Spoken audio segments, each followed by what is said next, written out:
What's good? What's good? What's good? It's your boy JD. Now, today we about to react to this final 48 hours of King Von by Publix X. I'm gonna leave the link down below to the original video. Make sure you go check his channel out. Before I start this video, man, RIP King Von, bruh. RIP to King Von. Make sure y'all like, comment, share this video, and hit the subscribe button. It's free. Just push that little button. It's free. I'll wait on it. Appreciate it. Without further ado, let's get to the video. On November 6, 2020, King Von would be one of 5 people shot outside Monaco Hookah Lounge in Atlanta. Shots fired at When I first saw this on Twitter, I didn't believe it. Then I was like, well, King Von gonna be alright. Then like an hour later they say he died. I was like, whoa. That was the most surprising news I heard, bro, like when that happened. Sheik in Monaco. Around 3:20 a.m., 2 groups of men began arguing outside, leading to gunfire. 2 off-duty police officers were working security at the establishment that night, and they too engaged in the shootout. Because of this, a full investigation was conducted to see whether or not the Atlanta Police Department was involved in his death. Here's what they found retracing his steps for those last 48 hours. Von, look, I break down the wood, I stuff it with Pat, dropping your phone, I'm pouring up. On November 4th, 2020, King Von was in Atlanta, Georgia. He was celebrating the release of his Welcome to O-Block album that dropped just a few days prior. His career was peaking, and every day his music was being discovered by a new audience. There's no question he was about to be a superstar, but the biggest issue Von faced at that time was himself. See, King Von was from the infamous housing projects of Parkway Gardens on the south side of Chicago. Before ever stepping into a booth, he was already very active in the street life. He only decided to rap after beating a murder case in 2017. His reputation only made his music more real for listeners, leading to his blow-up just 1 year after that. But it's important to realize when someone lives a life the way Von did before fame, it can be hard to leave that mentality behind, even after finding a... Yeah, that's facts, bro. I think that it's kind of hard for somebody who really lived that life, even getting into the music industry and making money, making 6, 7 figures. That still come back to you, you know, because you definitely will have to change the people you hang with. And a lot of times, if you change the people you hang with, people say, oh man, he fake, bro. Oh man, he fake, man. He fake. You know what I'm saying? And hire you real security, stuff like that. You know, people say you fake. But it's definitely hard for him to change, since he already had that reputation. You know what I'm saying? So, way out through music. Because of this, Von had no issue when it came to things like beefing with other rappers. While in Atlanta, an ongoing issue between King Von and rapper NBA Youngboy had been brewing for months. On November 4th, DJ Academics would invite Von onto his podcast to publicly speak about their issues. During the conversation, Von assured his fans that there was no real problem, and it was the internet just trying to make it more than what it was, unknowing at the time that in under 48 hours, this would all come to an end. Ain't no rap beef, and it ain't no real beef unless somebody got shot or something, or You know unless what somebody... people told me? People told me you and Youngboy was beefing or something like that. I know they You said something said about that a lot. What happened, Von? What's going on with you, man? They be saying that a lot. It's like we got the same issues and holes, and then you know how the internet will try to make it. Don't tell me I got problems over girl. so they said we got the same hoes. No, it's the internet, gang. It's the you know, they'll try to make it like that because it's the internet. These issues have been escalating since a few months before, when pictures of King Von and NBA Youngboy's ex-girlfriend surfaced online. From that point forward, the two rappers made it known they didn't like each other through a series of social media posts. With 2 artists this large going back and forth, it was only a matter of time before others got involved as well. One of those people would be Quando Rondo, an artist and friend of NBA. This was so crazy, bro. How him and Quando was so cool with each other, and for it to turn the way it turned that fast, bro. That's crazy. Youngboy. Even though Von and Quando were cool at one point, now they weren't.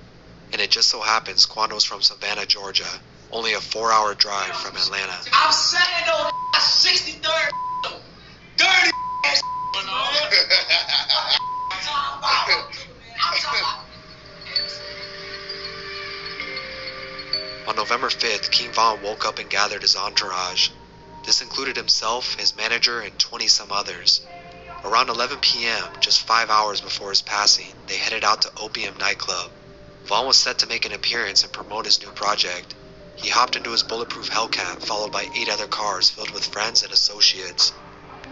Damn, Von had a bulletproof Hellcat? Around midnight, they arrived. By this time, his manager was taking notice that something was off with Von that night. He couldn't put his finger on it, but he felt like he wasn't himself, almost like he knew. They stayed at Opium for a few hours where everyone appeared to be enjoying themselves. Fans would upload videos online of Von in the club, and from the looks of it, everything seemed normal. But these would be the last videos of King Von smiling we would see. Hey, you know, it's all love for this tee up shit. I done jumped that hole, that welcome to whole block going crazy. I don't want to think about it, you know, going on. Around 2 a.m., just 2 hours before his time of death, he gathered his crew and they left the venue. According to his manager, everybody thought they were headed back to the Airbnb, but somewhere on their way home, they lost track of Von's car. After realizing they lost him, they began calling his phone to see where he went, as it was very unlike him to leave without saying anything. So already confusions were already started. Because normally, if we got an after party or we got anything we're going to, we know as a team. Everybody know to be on point. You know what I'm saying? We're traveling with a real deal gangster, a real stepper. So everybody gonna know how to move. But from that night, I don't know what it was. Maybe it's God timing. I don't know what it was, but Von completely went on his own course. His manager and more importantly his security went with him everywhere. After calling, they found out he rerouted to an after-hours hookah lounge across town. A little before 3 a.m., Von pulled up to Monaco, but decided to wait in his car while the rest of his entourage was still on their way. About 15 minutes went by, Von still in his bulletproof vehicle staying warm. His manager, followed by 6 other cars, pulled up to the parking lot. He hopped in the car with Von, and once again he said he felt like he wasn't himself. They stayed in there while the rest of his entourage was wondering what was going on. It was a cold night, so they too decided to wait in there. What do he mean he wasn't himself? Like, you gotta kind of explain that a little bit. Like, what you mean he wasn't himself? Like, what was off about him? You know what I'm saying? Like, what signs did you see was off about him? That's what I want to know. Their cars. After a few minutes of talking, his manager convinced Von it was time to go inside. He let his security team know he was ready to enter, so they did their normal checkup. Around 3:15 a.m., security went into the club and checked it out to make sure it was clear of any threats. With Von being a high-profile rapper, this was a standard procedure for them before entering any venue. They couldn't bring weapons in the club, so security left them in their cars. Right as they were about to walk in, one of Von's friends alerted him that Quando Rondo was in a car just a few feet away. It's unknown if Von got a tip from someone that night about Quando being at the club, or if it was just a coincidence that he rerouted his car to the exact location they would both be at. It's possible it just happened like that, but this could have also been the reason Von seemed. I've been everywhere, man. I've been everywhere, man. I've been everywhere.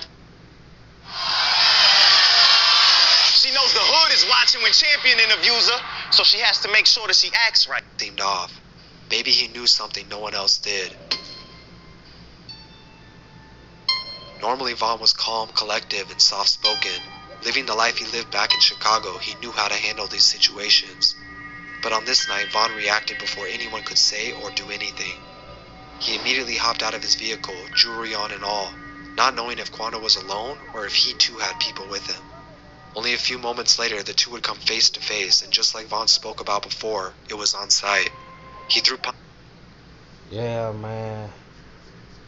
They should have never told Von, I think in my opinion, that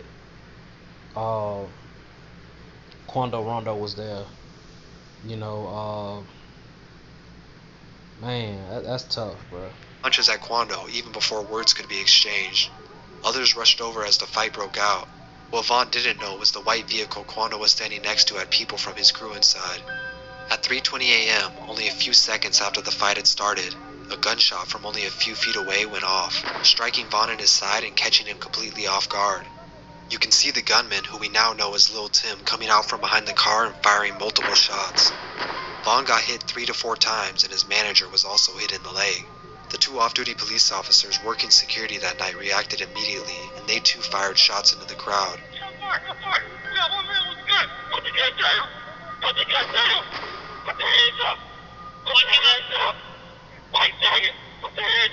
But we can confirm now the shots that injured Vaughn came from Quando's side, and not the police officers.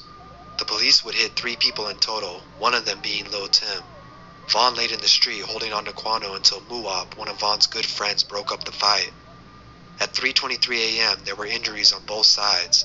Instead of waiting for ambulances, their crews drugged their wounded into cars and sped off to the emergency room.